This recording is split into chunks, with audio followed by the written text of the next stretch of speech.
I challenge you to make this dua.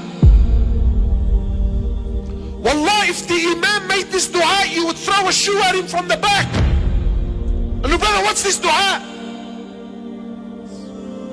My dress is like the non-Muslim. My food is like the non-Muslim. My schooling is like the non-Muslim. My appearance is like the non-Muslim. My house is exactly like the non-Muslims.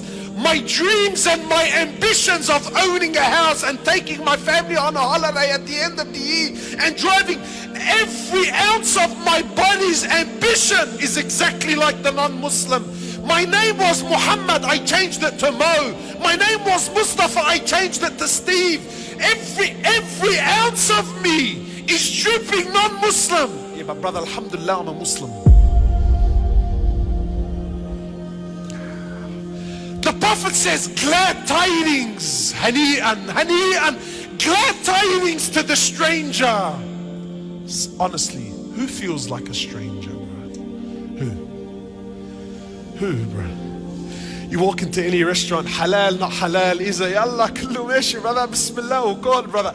We're deep down in our hearts. Where? Look, you know what? It's one thing when the brother says to me, listen, I have an addiction and I'm trying to deal with my addiction. Wallahi, I will appreciate it. Look, the man knows he has a problem. No, but I have an addiction and I'm in denial about my addiction and I try to use deen to justify my actions. Isn't that interesting? So you might tell me, look brother, you know, maybe the Prophet was going through hard times. On his deathbed, sallallahu alayhi wasallam, he was going through sakarat al-maut, conscious, unconscious, in and out. So he lost consciousness. Aisha is there, radiallahu ta'ala anha. Then he wakes up. Then he says to Aisha, authentic narrations, he says to Aisha, imagine, Aisha was 18 years old when the Prophet died. How old was she?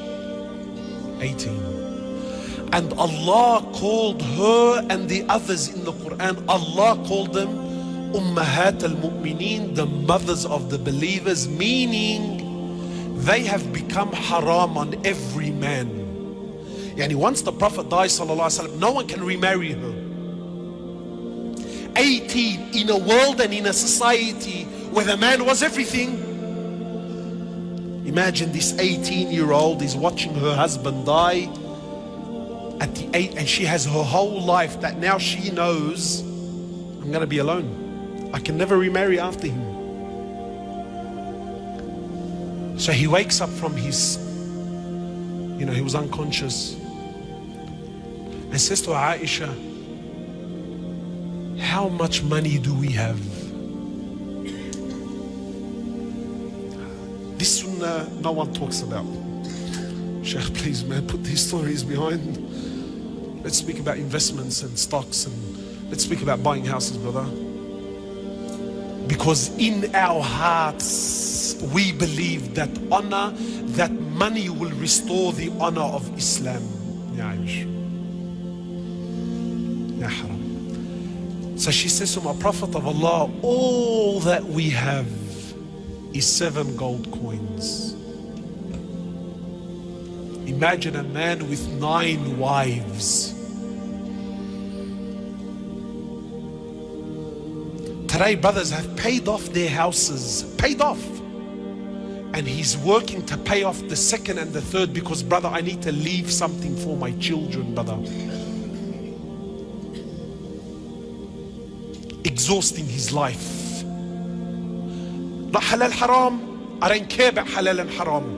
But tell me when the Prophet was dying and there were 7 gold coins between 9 wives, is he a man? Sister, you know the one, I wish I was married to him. What Chanel handbag was he gonna buy you with 7 gold coins? Tell me, man.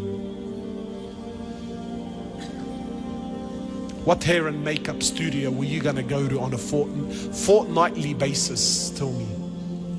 What restaurant were you gonna be fine dining in? Tell me. So he says to Aisha, take the 7 gold coins and give them in charity now.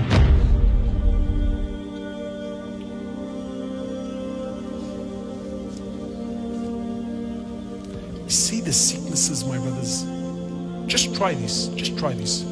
Go to a sheikh. Go to a sheikh.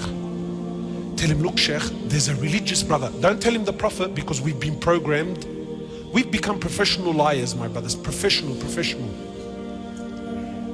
You know, some brothers would, brother, when you say the name of Rasulullah, oh, I get chills in my spine. Sallallahu alayhi wasallam, brother. Subhanallah, his name, it does something to me, you know. And yet you look at him from top to bottom, there's not an ounce of Rasulullah on him. Wallahi, just try it. Go to a sheikh and tell him, listen, sheikh, there's a brother we know, he has a big beard. He's dying and he's leaving his family with nothing. What do you think, sheikh? What deen is this? What fikr is this? What understanding is this? This is extreme, brother. This isn't. Then tell him the prophet left 9 wives with nothing. But he left them with something far deeper. He left them with Iman and Tawheed and belief in Allah. So he loses consciousness, then he wakes up and he says to Aisha, Aisha, what did you do with the 7 gold coins? 7 gold coins. Ya Rasulullah, leave him, man, let him be. Aisha, 18 years old, she's alone, haram, yani, leave her, khalas, 7 gold coins, yani, they're not gonna make her rich. No, like it's no, but there's something far deeper. So she says, oh Prophet of Allah, look at our mother, man. She said, I held on to them, I didn't give them away in charity. I'm scared. He says to Aisha, do you want me to die and stand in front of Allah while I still own something from this dunya? Is this how you want me to stand in front of Allah, Aisha?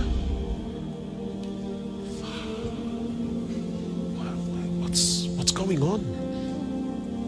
My brothers, who's the Rijal? Who's the man?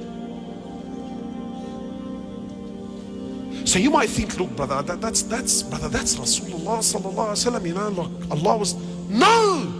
In Bukhari, the dua of Rasulullah, Allahumma ja'al rizqa ali Muhammadin qut. Ya Allah, make the rizq of the family. The hadith is in Bukhari. Ya Allah, make the rizq of the family, not just Muhammad. Muhammad and his family, sallallahu. Make the rizq and the provisions of Muhammad and his family the bare minimum. I challenge you to make this dua.